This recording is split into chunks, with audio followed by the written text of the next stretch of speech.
Sikapin po natin ang bawat isa sa atin. Lahat naman po tayo nagsisikap.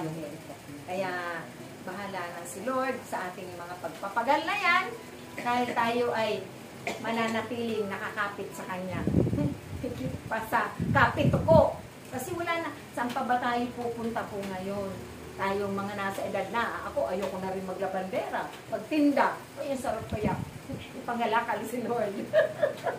Diba? Oh, naranasan na eh. Yung buhay na kaawa-awa. Walang kasigla, walang kabuhay-buhay. Eh, syempre, ayaw na natin po yun. Kaya nga, yan ang sinasabi ko. Nung isang, ay kahapon yata yun, ay doon kay Ate Ben, nung sinishare ko, nakatawa si Ate Ben. Sabi ko, ayan nga, isa rin yan, ipinapanalangin ko. Hindi lang kay Lord, ay mangyari din. Nanawa, may magmana rin sa akin na maglingkod. Para hindi maputol yung biyaya at grasya, kaawa-awa din sila. Dahil nakikita ko yung lumang buhay ko doon sa mga inaakay ko rin. Di ba? Kaya, hindi lang tayo natatakot, nag-aalala. Hindi, siyempre, nalulungkot din tayo pag nakikita natin kung ganun. Kaya, nandoon yung pagsusumikap natin para sila din ay mailapit natin. May in-love din niya. Oo, may in-love din niya. Pasaan ba yan?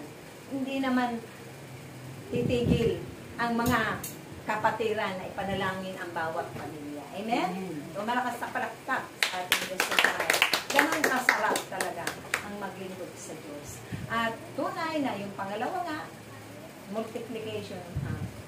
Miracle o multiplication na ilang himala ng Diyos yun na ilang tinapay. Pero tayo diba, naranasan na rin natin, ako pinapatutuhanan ko yan, lagi na may dumarating pa kahit na paubos na yung laman ng wallet mo, paubos na yung laman ng bigasan mo, may darating at may darating na tutulong, biyaya at grasya ni Amang Yahweh. Dahil hindi nga tayo gugutumin, yun ang sabi ni Amang Yahweh sa mga message niya.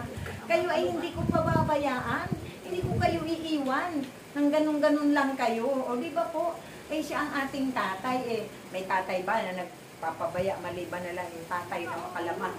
No, makamundong tatay natin sa mundo na tatay na talagang nagagawa yung ganun. Dahil siyempre, sa kahinaan, tarupukan ng katawan lupa. Amen. Kaya nagagawa po yun. Pero kung nandyan na yung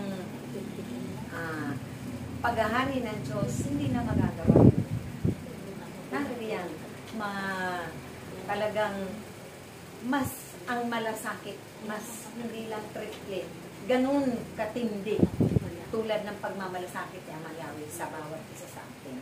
Kaya tayo dahil bilang tao, mahina tayo, marupok, ay talagang dapat talaga tayo ay manatiling sa ating paglilingkod.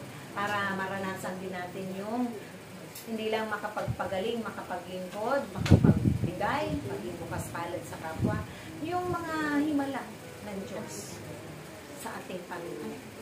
Na kahit na sabihin mo, ay mahina ang isang anak kong ito, ay malakas pala siya.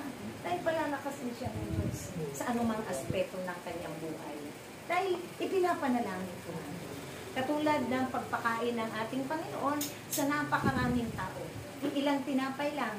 Pero tayo nga, di ba, bago tayo kakain, ibinibless natin ang ating pagkain, inumin, anuman yan, isusubo natin, candy man yan, para yan ang magbibigay kalakasan at babalo yung biyaya at grasya ng Diyos. Kasi may kalakip na kapangyarihan yun eh, kapag ipinapanalangin natin, di ba po ba?